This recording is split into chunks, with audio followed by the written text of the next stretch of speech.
kick that sucker right back in. See you later. Catching fish, cooking steak. Welcome to Pine City Gym Talk. You are here with Eric Wallin and Brian Renault is holding the camera there. We're here on Strawberry Reservoir. We're about to go ice fishing and cook some steaks.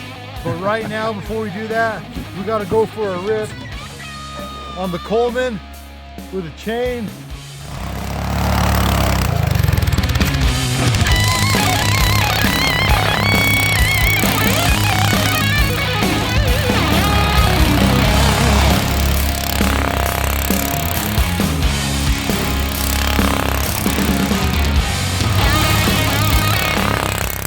A lot of people will bring a shovel.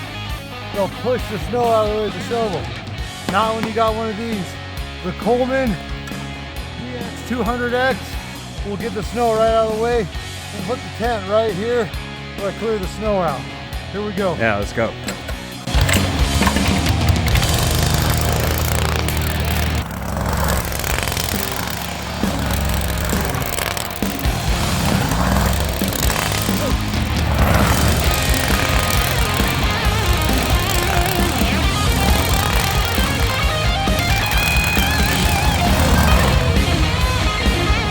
Just like that, we got a spot for the tent. I'm just putting the tent up. He's gonna start pulling the tabs. Watch what I do here. I pull that tab. I walk around, I find the next one. I pull that tab.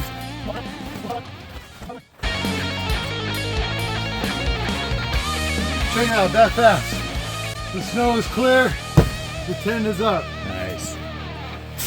For those of you that haven't ice fished, we got to drill a hole in this ice. I basically just got my Dewalt drill here. I would prefer the Dewalt. It's a little bit bigger, the 3-speed. This is the 2-speed. It gets it done, but the other Dewalt does a little bit better. So here we go. Here's the auger, the drill.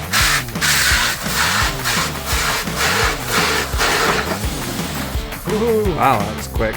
not very thick today. Yeah. 3 to 4 inches. Yeah, look at that. We do 3 holes. So we got 2 of us.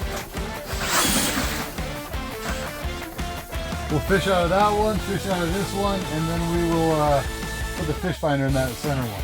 Before I can even get the camera out to talk and show what we're doing, we already got a fish. Oh. Got one.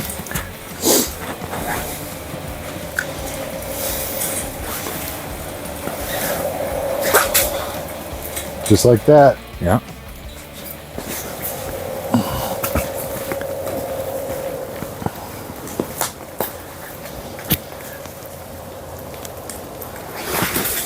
Okay, I'm about ready to ditch the millworm. Yeah, I would. This is what we're looking at. I'm going to jerk my pull up and you'll see a little black line move, so watch this. See that line move? That was mine. That red line that came up to it was a fish. There we go. I'm getting a bite now.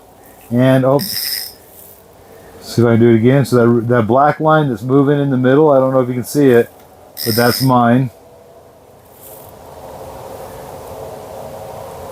That black line moving through all those other lines. All those kind of pink and orange, that's all fish. Somehow I got to get one of them to bite. First thing on the menu today, sliced red potatoes, seasoned. We'll fry them up, make ourselves some chips. Brian, you're the expert. Give me the honest truth right now. Am I crazy? They're going to be any good? I was a little bit worried about a whole big skillet full of hot oil in here. And 3 inches of ice. So this starts on fire. We go crazy. We break through in 3 inches of ice.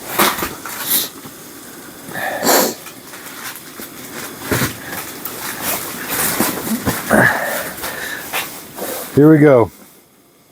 Steak on the skillet. I'm pretty sure that's a ribeye.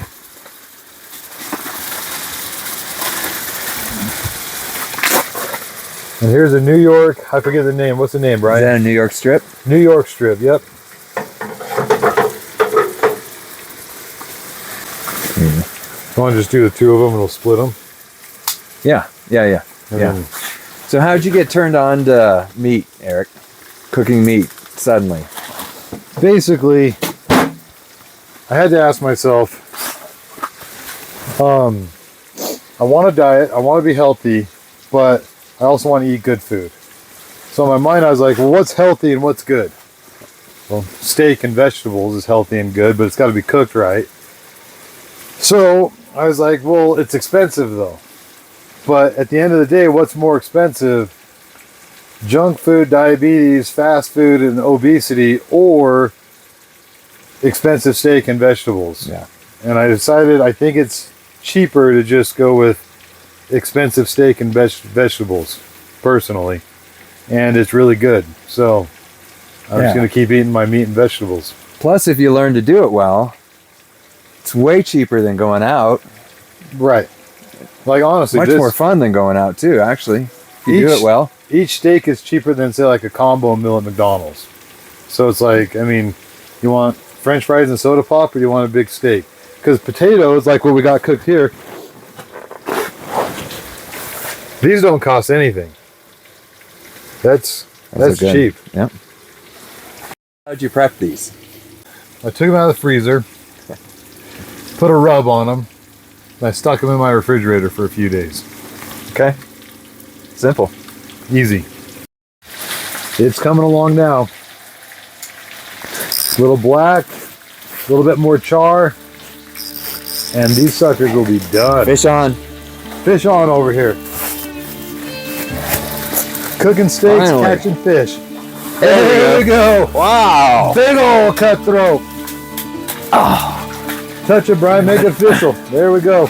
It's official. I'd kick that sucker right back in. See you later. Damn. Catching fish, cooking steak. Woo!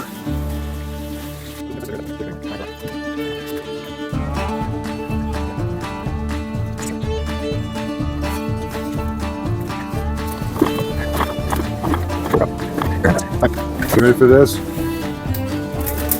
Salt Bay. Boom. Okay. Next, scoot the meat over. Let's get the chips next to it.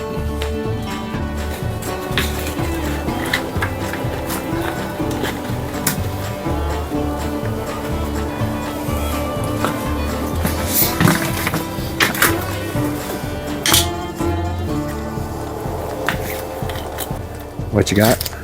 Horseradish.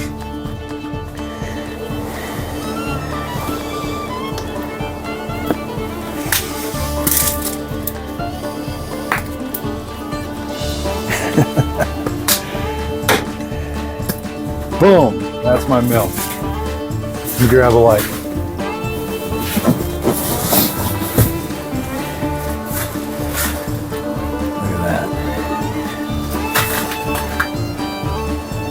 New York strip steak and ribeye, right? Just ribeye. I want to call it a prime rib, but it's ribeye. Yeah.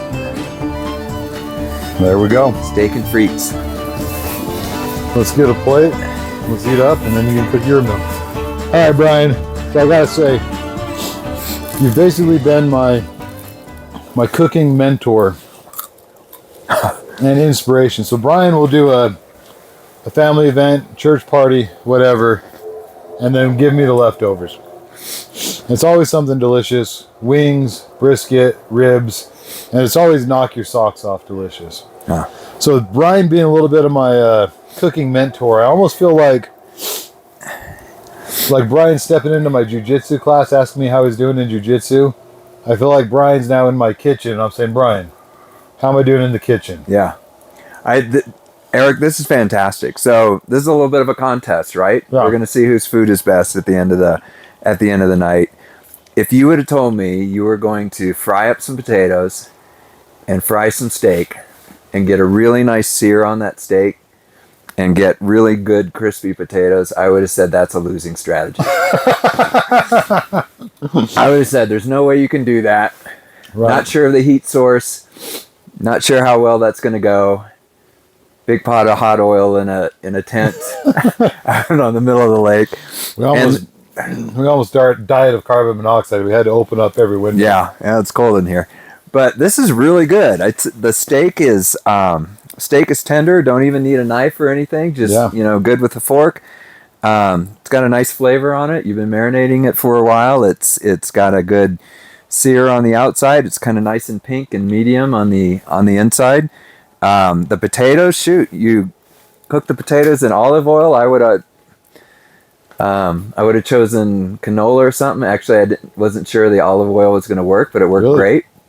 Yeah. So why canola? Because canola's got a higher burn point. Oh. So you can get canola, you can get vegetable oils hotter than you can get olive oil, and they fry things better. This is all stuff I had no idea. But literally, I had no idea. Yeah, but it worked great. I mean, you fried the potatoes first. They needed to sit for a while and wait for the steak. They're still crispy and they're still hot and they're still good. Well done. Well, thank you. Yeah. I'm going through a phase right now where I'm experimenting with a lot of food. So I don't claim to be a good cook, but I do experiment a lot. So that's kind of the only thing I got going for me. Yeah. No, this is really good. Next challenge, there's some fat from the steak I just had. See if I can catch a fish with steak. I don't know that it's ever been done. I'm sure someone did it somewhere. But we're going to catch a cutthroat today with a piece of New York strip steak. Here it is, the steak going into the hole. Oh, we'll see if cutthroat like steak. I've caught them on shrimp. I've caught them on minnows, worms, mealworms. Let's see if they eat steak.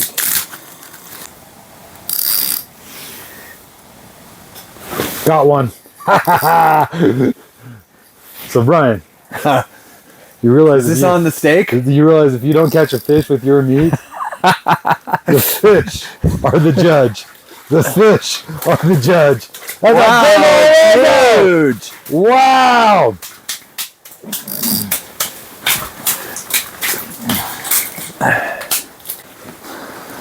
Look at that. That's pretty sure that's a big old rainbow. And I could keep this one if it is a rainbow. They're hard to tell sometimes. I could keep it if it is a rainbow, but I typically, yeah, that's a rainbow. But I'm not going to keep it because I don't like keeping fish. So, look at that. Oh, on the steak. That was on steak. Working better than my worm.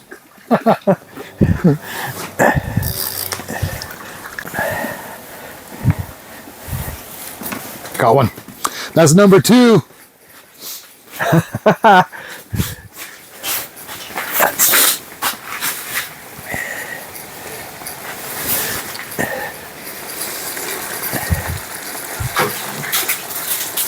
That's a cutthroat.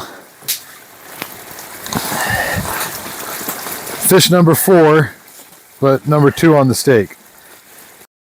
All right, Brian, why don't you show us your meal and introduce us to it? What is it? So, you know, I wasn't certain of the heat source, you know, like I said a while ago, so I thought I'd cheat a little bit, and I kind of cooked mine yesterday in pieces, and now I'm putting it together, and I thought a gravy and a broth would really feel good in a cold tent too. So I did a Mississippi pot roast yesterday. I got 4.5 pounds of chuck roast, and then I roasted some baby potatoes last night. I got some roasted carrots I'm going to throw in, and it's kind of end up being a little bit of a chuck roast potato carrot stew. I think it's going to kind of end up. Well, it smells better than mine. Mine just had a regular, I don't know, meat smell. Yours is like got a kick to it, some sort of spice on it. Yeah, the chuck roast the Mississippi pot roast is really cool. It's easy for anybody to do. You just throw it in a crock pot with like some Lipton onion soup, some Hidden Valley Ranch seasoning packet, and some pepperoncinis and a stick of butter. 8 hours later, you've got an amazingly tender, really tasty roast. Awesome. Well, I'm ready. All right, next bait we got to try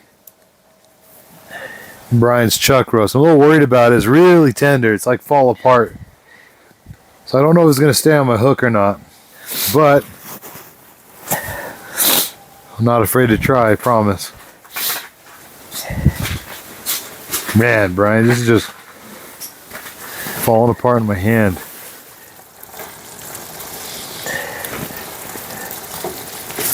See how that... Oh, amazing. They're following it. Oh, I had one, Brian. I had one on your chuck. It's so tender, I don't know that it's on there anymore. Yeah.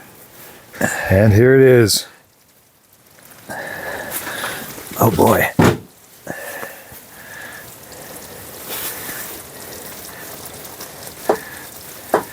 Looks pretty good. Look how tender that is. It's just fall apart. Like I said, I grabbed some for bait and it's just pulling out. All right, buddy.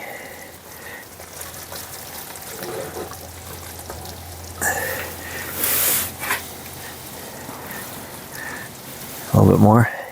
Let's go with some of those vegetables.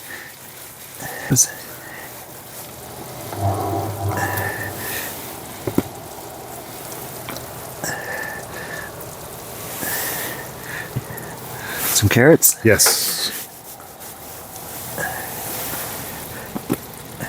That it looks awesome. It's kind of steamy in here. Yeah. Amazing, Brian. I don't even want to talk. I want to just keep eating. So you've never made this for me before. Where's this been? Yeah, I know. I've been wanting to do it forever. We did a family night at church where I made enough food for 100 people. And we did a slider bar, and this was one of the things I did. And then I thought that was so good, why don't I do it again for our little cook-off tonight? I'm full. It's almost as if we already ate 2 steaks. Yeah. One for the chuck roast.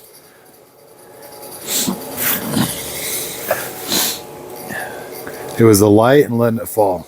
Okay.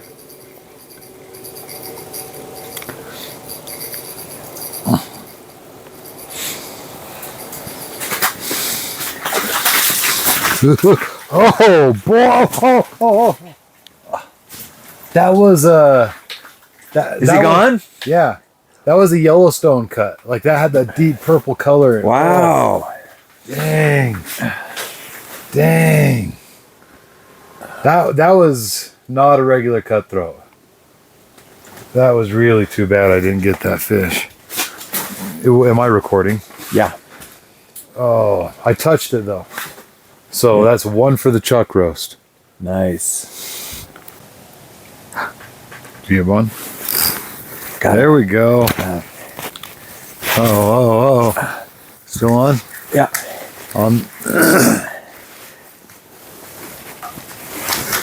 Oh, that's one of those. Oh. Get it. Whoa. Look at that color. Wow. Wow. Yeah. That looks like the one that I had. Look at that fish. Wow. Nice. It was caught with steak. On the steak. All right, let's put that sucker back. Okay. Okay, so I think the final conclusion, we caught 6 total. Is that right, Brian? That's right. 2 for me, 4 for you. Okay. So, sorry, Brian. I know we had a little bit of a cooking competition here. I don't need to run my mouth. I'll let the fish do the talking. And let them decide what steak they thought tastes I think better. the fish declared a winner. I think they like the ribeye and the New York strip. Yeah. With that being said, any tips, hints, advice that I'd give to anybody that's going to cook on the ice? That tent was super steamy and smoky. Honestly, guys, if you're going to cook on the ice, I would probably do it in the daytime and cook outside in the sun. Yeah. We're up there at nighttime and it's just so freezing cold. Everything you touch, everything. I tell Brian, I walked around without my boots on and my feet are dry because the ice never melted around my toes. Like, it's just stupid cold out here. So with that being said, we decided to cook in the tent. A lot of fumes, a lot of exhaust. We had to open up the windows. We couldn't run our buddy heaters because of all they have an oxygen sensor. The oxygen sensor was shut off. Long story short, we couldn't really put our heaters on and run the stove at the same time. And then we also had to open up the windows, so it was cold. But by the time we got the 2 meals cooked, I mean, Brian couldn't even finish his meal. I kind of felt bad I jumped in there and cooked my meal first. Brian couldn't even finish his meal. I'm stuffed to the brim. We got a ton of leftovers. So I think we also said next time either he cooks or I cook, but it's probably too much for both of us to cook. Yeah. What do you think, Brian? Yeah, we had some amazing food though. We proved we could cook. We put out some really good food. We caught some fish. We're headed back safe. It was a good night. The food was so good, even the fish wanted to eat. That's right. That's right. Anyway, don't forget to like and subscribe. And if you know what kind of fish, if you know your cutthroats, I think there's a Bonneville cutthroat, a Yellowstone cutthroat, and then there's 2 others. I don't remember what they are. Leave that in the comments if you know your cutthroats and what kind of cutthroat we had. Well, thanks for watching, guys.